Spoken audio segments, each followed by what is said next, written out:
আসসালামু আলাইকুম রহমতুল্লাহ।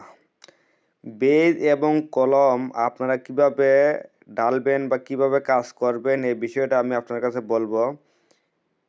একটা বেজ ডালতে হলে আপনার বেজটা সাইডে দিব 2.5 ফুট, আর ডালাইটা হইব 10 ইঞ্চি ডালাই হবে বেজটা। আর বেজটা ডালাই দেওয়ার মধ্যখানে হয়।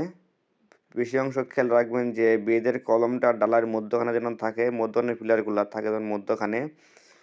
তো আপনারা যখন বেজ ডালবেন, বেজের কলমগুলা করে সোজা করে রাখবেন। আর সাইডের যে বেজগুলো আছে এগুলো আপনারা সাইড একটু 19-20 হলে সমস্যা নাই, যদি একটু সাইড হয়ে থাকে সমস্যা নাই। আর বেশি অংশ আপনারা সুতা ব্যবহার করবেন। এই সুতা ব্যবহার করলে আপনারা যে কলমগুলা সোজা থাকবে, আপনার কাজ করতে কোনো সমস্যা হবে না। সুতা ব্যবহার করতে হইব। আর কলমগুলোর মধ্যে সোজা স্ট্রেট বাঁশ কাঠ যে কোনো কিছু দিয়ে সুতা করে খাড়া রাখতে হইব। আর রাখার পরে আপনারা এটার মধ্যে কাজ করতে সমস্যা নাই, কাজ করতে পারবেন। ধন্যবাদ সবাইকে। আসসালামু আলাইকুম রহমতুল্লাহ।